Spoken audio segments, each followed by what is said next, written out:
ಒಂದು ದಟ್ಟವಾದ ಕಾಡಿನಲ್ಲಿ ರಾತ್ರಿಯ ಕತ್ತಲೆಯಲ್ಲಿ ಒಬ್ಬ ಯುವಕ ಅರ್ಜುನ್ ತನ್ನ ಕಾರಿನಲ್ಲಿ ಒಂಟಿಯಾಗಿ ಪ್ರಯಾಣಿಸುತ್ತಿದ್ದ.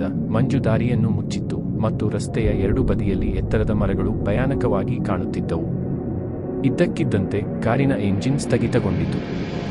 ಅರ್ಜುನ್ ಇಳಿದು ಎಂಜಿನ್ ಪರೀಕ್ಷಿಸುತ್ತಿರುವಾಗ ದೂರದಲ್ಲಿ ಒಂದು ಮಂದವಾದ ದೀಪದ ಬೆಳಕು ಕಾಣಿಸಿತು.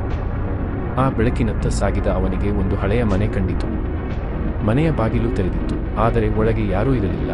ಮೇಜಿನ ಮೇಲೆ ಒಂದು ಹಳೆಯ ಫೋಟೋ ಇತ್ತು. ಅದರಲ್ಲಿ ಒಬ್ಬ ಯುವತಿ ತನ್ನ ಕಣ್ಣುಗಳಲ್ಲಿ ಭಯದ ಛಾಯೆಯೊಂದಿಗೆ ನಿಂತಿದ್ದಳು. ಆ ಫೋಟೋವನ್ನು ಎತ್ತಿಕೊಂಡಾಗ ಅದರ ಹಿಂಭಾಗದಲ್ಲಿ ಒಂದು ಸಂದೇಶ ಬರೆದಿತ್ತು: ನನ್ನನ್ನು ಉಳಿಸಿ, ಅವರು ಬರುತ್ತಿದ್ದಾರೆ. ಇದ್ದಕ್ಕಿದ್ದಂತೆ ಮನೆಯ ಒಳಗಿನಿಂದ ಒಂದು ಶಬ್ದ ಕೇಳಿಸಿತು, ಯಾರೋ ನಡೆಯುವ ಸದ್ದು.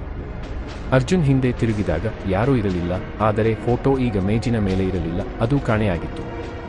ಆತನ ಹೃದಯ ಜೋರಾಗಿ ಬಡಿಯತೊಡಗಿತು. ತಕ್ಷಣವೇ ಮನೆಯಿಂದ ಹೊರಗೆ ಓಡಿದ ಅವನಿಗೆ ತನ್ನ ಕಾರು ಈಗ ಖಾಲಿಯಾಗಿ ಕಾಣಿಸಿತು.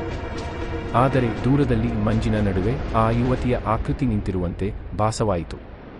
ಅವಳತ್ತ ಹೋಗುವ ಮೊದಲೇ ಒಂದು ಗಟ್ಟಿಯಾದ ಧ್ವನಿ ಕೇಳಿಸಿತು: ನೀನು ಇಲ್ಲಿ ಬಂದಿದ್ದೀಯಾ? ಅರ್ಜುನ್ ತಿರುಗಿ ನೋಡುವಷ್ಟರಲ್ಲಿ ಎಲ್ಲವೂ ಕತ್ತಲಲ್ಲಿ ಮುಳುಗಿತ್ತು. ಮರುದಿನ ಬೆಳಗ್ಗೆ ಆ ಕಾಡಿನಲ್ಲಿ ಅರ್ಜುನ್ನ ಕಾರು ಮಾತ್ರ ಕಂಡುಬಂತು, ಆದರೆ ಅವನು ಎಲ್ಲಿಗೆ ಹೋದನೆಂಬುದು ಯಾರಿಗೂ ತಿಳಿಯಲಿಲ್ಲ. Please like, share and subscribe. Please support.